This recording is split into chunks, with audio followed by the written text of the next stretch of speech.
नमस्कार, मैं डॉक्टर संदीप जैन हूँ। मैं एक रेस्पिरेटरी मेडिसिन स्पेशलिस्ट हूँ और आज मैं आप सभी को माइल्ड कोरोना वायरस डिजीज़ के बारे में कुछ बताना चाहता हूँ। आप सभी जानते हैं कि हमारा देश अभी इस वैश्विक महामारी से बुरी तरह से उलझा हुआ है। रोज लाखों की संख्या में लोग इस नए संक्रमण से ग्रसित हो रहे हैं। जितने भी लोग संक्रमित हो रहे हैं, ये जानना जरूरी है कि उसमें से अधिकतर को ये बीमारी बहुत हल्की होगी, माइल्ड डिजीज जिसे कहते हैं, और इस माइल्ड डिजीज का उपचार घर में संभव है। किसी को अगर मॉडरेट या सीवियर डिजीज है, जो गंभीर बीमारी है, उनके लिए अस्पताल जाना अनिवार्य है, पर हल्की और माइल्ड डिजीज में आपका चिकित्सा घर में हो सकता है। घर में चिकित्सा करने के लिए कुछ जरूरी बातें हैं जिनके बारे में हम आज बात करेंगे। सर्वप्रथम ये जान लें कि कौन कौन से मरीज का इलाज घर में हो सकता है।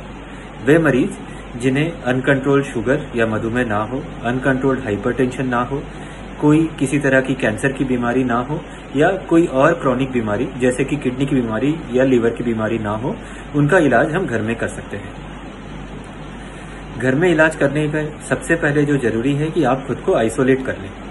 आइसोलेट करने का मूल कारण यह है कि आपके खुद के आइसोलेट कर लेने से आपके घर के बाकी लोग जो हैं वो सुरक्षित हो जाएंगे, उन्हें इस संक्रमण लगने की शंका कम हो जाएगी। किसी भी डॉक्टर से अवश्य रूप से संपर्क करें। अगर जाकर कंसल्टेशन ना किया जा सके तो ई कंसल्टेशन करें। उसके लिए आप हमारी हेल्पलाइन पे भी कांटेक्ट कर सकते हैं, जहां निःशुल्क ई कंसल्टेशन की सुविधा उपलब्ध है।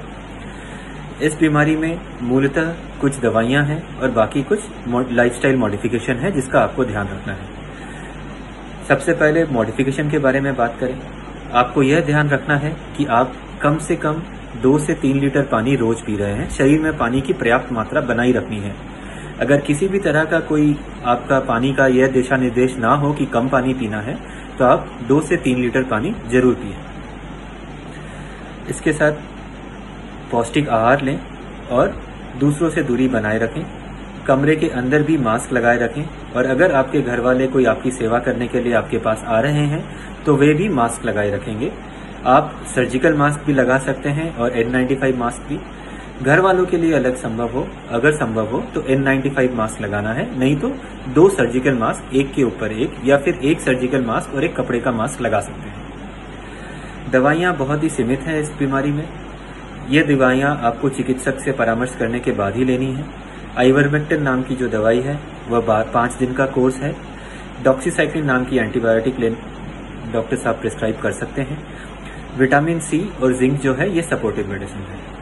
अगर आपको बुखार आ रहा हो तो फिर आपको उसके लिए पैरासीटामोल की टैबलेट लेनी है। यह बात ध्यान रखना है कि अगर पैरासीटामोल लेने के बावजूद आपका बुखार कम ना हो रहा हो, ज्यादा रह रहा हो, तो फिर आप अपने चिकित्सक को जरूर रूप से बताएं। दूसरी बात यह है कि जिन्हें हल्की बीमारी है, गंभीर नहीं है, उन्हें ऑक्सीजन की जरूरत नहीं पड़ती है।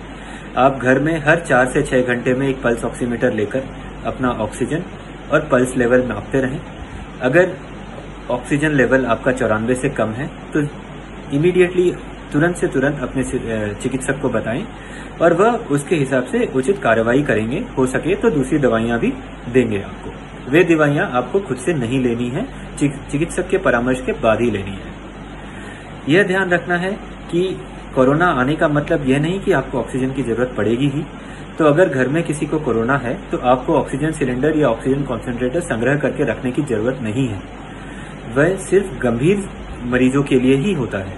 आपके ऐसा करने से जो मरीज गंभीर रूप से बीमार है उनके लिए वह ऑक्सीजन सिलेंडर अवेलेबल नहीं रह पाएगा, जिसके कारण एक कृत्रिम कमी का चांसेस रहेगा, तो उसको अवॉइड करना है। वैसा ना करें। कुछ लोग ये देखा गया है लास्ट कुछ दिनों में कि वे घर में खुद से 2-4 घंटे 5 घंटे ऑक्सीजन ले रहे हैं कोरोना के लिए। वह बिल्कुल गलत है। यह बात ध्यान रहे कि ऑक्सीजन भी एक तरह की दवाई है और अन्य दवाइयों की तरह इसके भी कुछ इफेक्ट और साइड इफेक्ट होते हैं।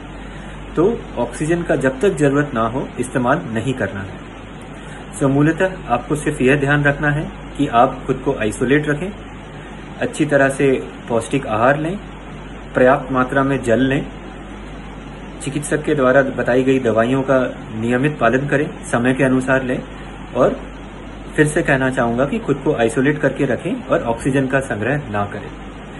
किसी भी त्रुटि के लिए, किसी भी प्रश्न के लिए आप हमारे हेल्पलाइन में निःशुल्क फोन करके आप बातचीत कर सकते हैं। आपको कंसल्टेशन भी मिल जाएगी। धन्यवाद।